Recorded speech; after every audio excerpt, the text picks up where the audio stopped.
RXM from Ruger, or affectionately called online the Gluger. Let's see how this thing actually functions and plays out.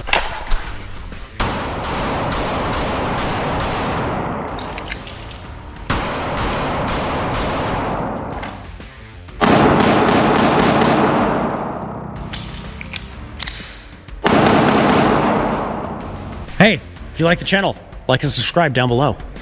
And follow our Instagram and other socials. We have stuff. Hey, it's Mike with ADS. Welcome to the Modern Sportsman here in Burnsville, Minnesota. And they're so gracious this evening to let us use the range because we're going to review a different handgun this evening. We're going to look at the RXM from Ruger. Why? Well, why not? It's popular. People are liking it. They're saying it's a better Glock. My concern is that maybe it's just a Glock with extra steps. But let's take it to the range and actually see how this thing functions and fires, okay? Now, one of the first things I noticed when firing this thing was the trigger, okay? And that's, a lot of people test that first thing too, right?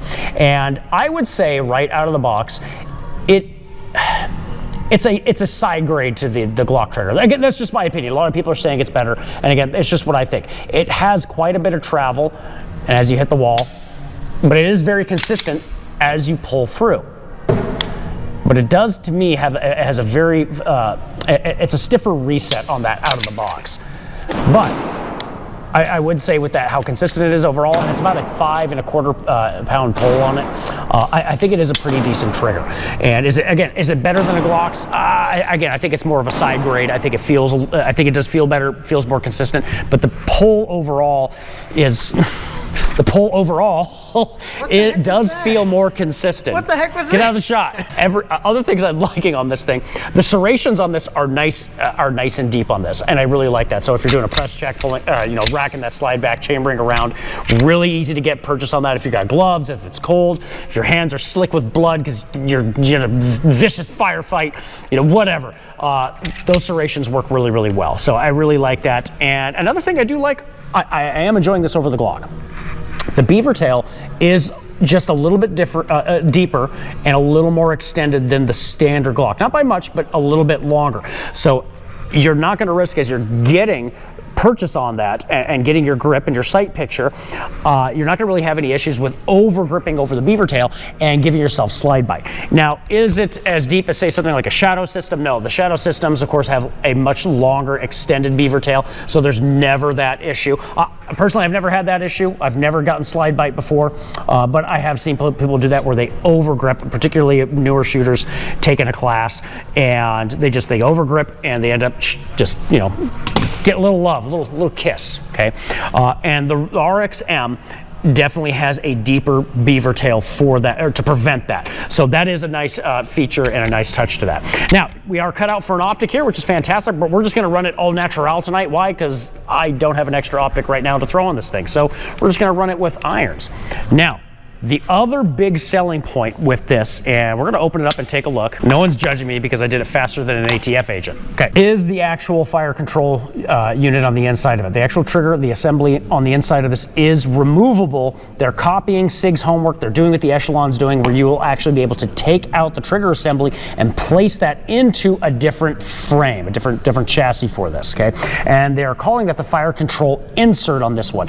Another pretty dang cool feature with this that I'm really liking. If you like to swap parts and upgrade, or if there's a breakage of some kind, Ruger did a solid for all of you on this. They designed it so it will accept Gen 3 Glock parts if they're off-the-shelf Glock parts.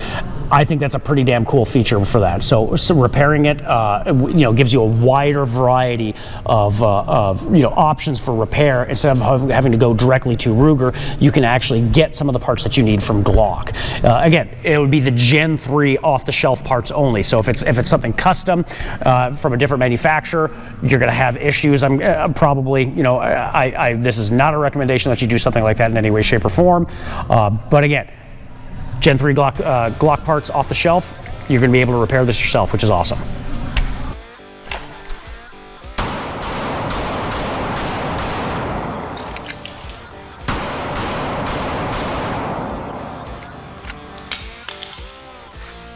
Pretty fun. Recoil impulse, very, very controllable. I would even say it's just a little bit better than a Glock's. I don't know, maybe that's just The grip feels just a lot better in my hand. I'm able to get a good purchase on that shelf for the, for the stapling on the shelves. Really, really good. This is pretty fantastic. Stop it for a second.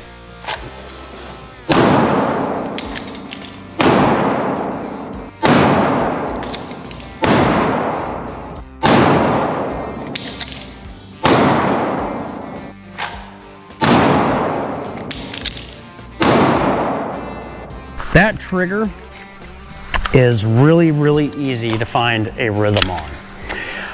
I still think it's a little stiff, and it is pretty new, and that might be some of the issue with it, but it's very smooth. And like I said earlier, it's very consistent on that pullback and then on the reset.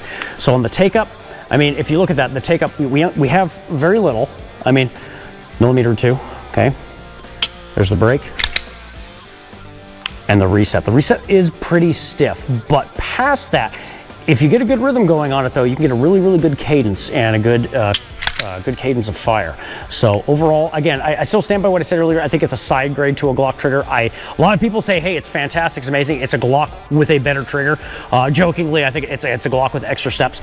If there is one thing I don't like, I do like that Glocks have a mag release that actually takes up a larger portion of real estate into the actual frame itself. It's very tiny on this one, and I found myself just a little bit just having to reach up with the thumb just a little further and to hit it. Training issue, you can get through that no problem, certainly, but it is something to be aware of as you're firing this. It feels good. It's an instance of capitalism at its best. They're taking what Glock did, they're taking it a step further with just some nicer features. You got that the fire control insert on the inside. We can swap that out. We got really, really good cutouts for optics on the top of that.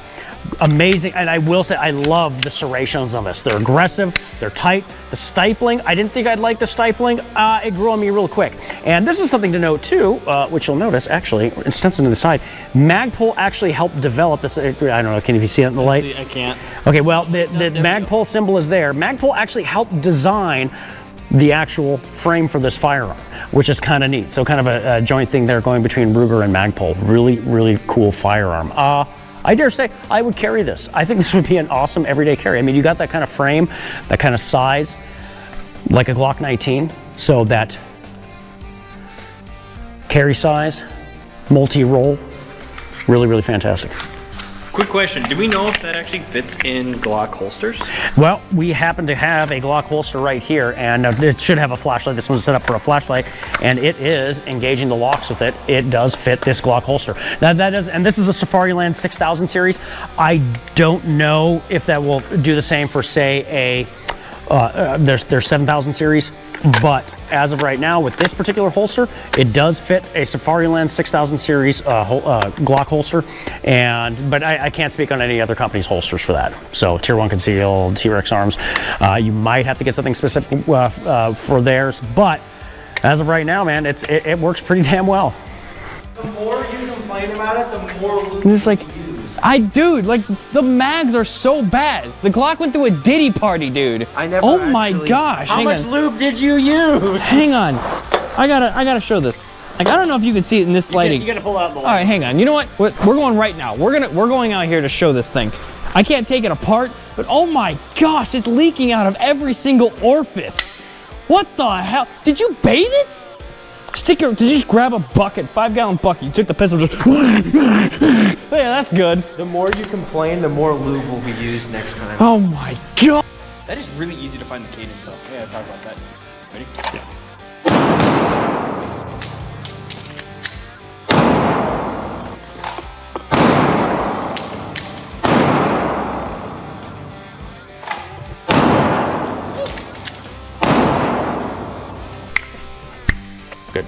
Okay, I actually really do not like the mag release. When I was messing around with it earlier, outside of the range, I didn't like it. I hate it even more because I have short, stubby thumbs. I have to twist my entire hand just to hit it, just like a 1911, right? I don't like the mag release. You do bam, bam, head. Okay, go for that. Whatever you Let's do want it. to All right, let's do it. do. Dealer's choice. Yep. I pull to the left. I pull to the left. Otherwise, I like it. Just off the head. Yeah, just barely. So a couple things I like and I dislike about it. One, The serrations are fantastic, even with Jaden's over lubing. It is super easy for me to grab that for the front and also the back serrations. I freaking hate the mag release. It sucks.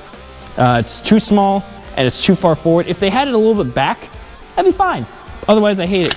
The mag well is actually super, so let's do it this way.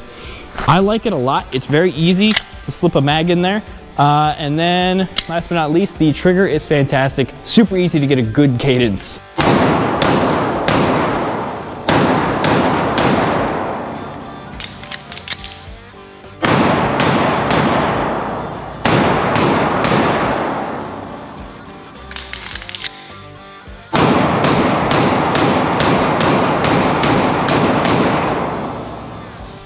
First thing, I don't like the thumb shelf. The stippling doesn't go all the way down. It's a little too rounded. I do like the beaver tail, how far back that goes. It's really going to prevent against any really bad slide bite, but if you're holding it right, it's not going to be a huge deal. Let's be honest here, Glock is like Porsche. They've made the 911 a specific way, and they've just slowly, incrementally improved certain things on it over the years, but it's still the same car underneath all this, you know, extra stuff. Same thing with a Glock. If it's not broken, don't fix it. I really feel like they tried to take exactly what Glock was doing and slap their own label on it, and it's kind of just not really working for me. It just feels like a Glock with a couple features from a Shadow Systems. You get the slightly higher cutout there, you get the slightly longer beaver tail. I feel like they should have just committed and done a flared magwell. The irons are okay. They don't feel any, you know, special. I would say the big takeaway from this is actually the trigger. I do like the trigger. Hate the mag release. Hate it. It sticks out so far. Actually, I'll hold it like this. It sticks out super far, but it's really narrow. I prefer a wider. Well, I'm liking this. We're kind of getting a three-way split on what we think of the RXM. I think it's a winner. As an everyday carry, I think this is a great gun. They're taking Glock, they're just making it a little bit better, doing their own little tweaks to it. Magpul knocked it out of the park, I think, with the frame. It's fantastic. I think we all do agree, though, the mag release, we're not a big fan of the mag release on that.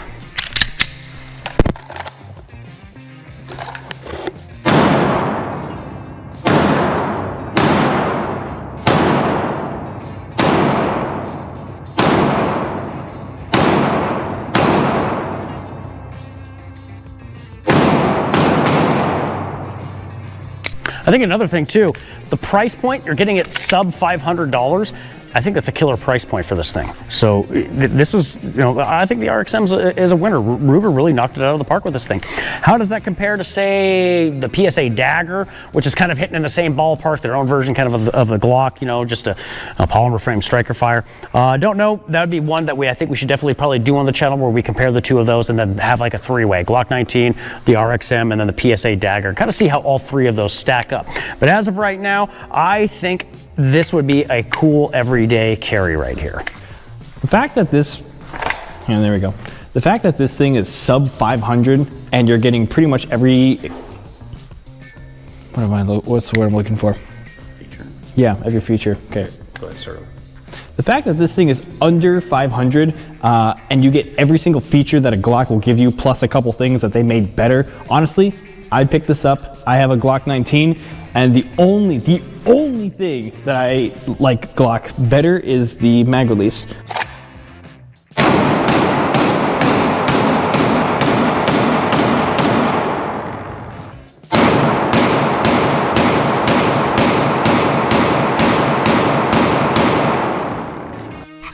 Okay, final thoughts, the RXM from Ruger.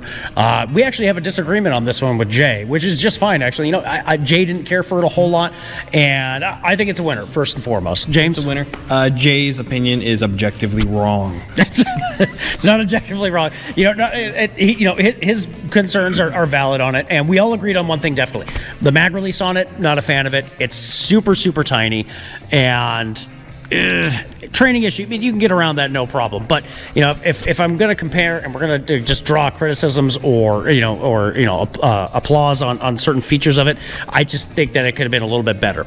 The serrations, fantastic. Definitely like the serrations. Trigger, thoughts on the trigger? Trigger's fantastic. Really easy to get a good cadence. I gotta say, one thing one thing that kind of irked me is the fact that they had all the generations of Glock and they still managed to get the mag release wrong. Like, you have all this time to figure it out, and Glock did figure it out, and they're like, you know what? We're gonna screw that part up. It kind of ticks me off a little bit. I think it ticks you two off a little bit more. I think it's you know, of all the things on it, I think it's just a minor complaint I have. It's That's a minor complaint, but it's like, hey, we got something great. Now we're not gonna use it. You know? But yeah. Well, you We get something, you train- get something. So the insert, the fire control insert's pretty cool, certainly, and the optic cutout system for this is supposed to be pretty forgiving. We didn't have an optic for it tonight, though, so we just fired it all natural. And you know, in the end, the Ruger RXM, I think it's a winner. So, anyways, it's Mike and James and Jaden with Aegis Defense. Remember, stay prepared, not scared. God bless and good night, everybody.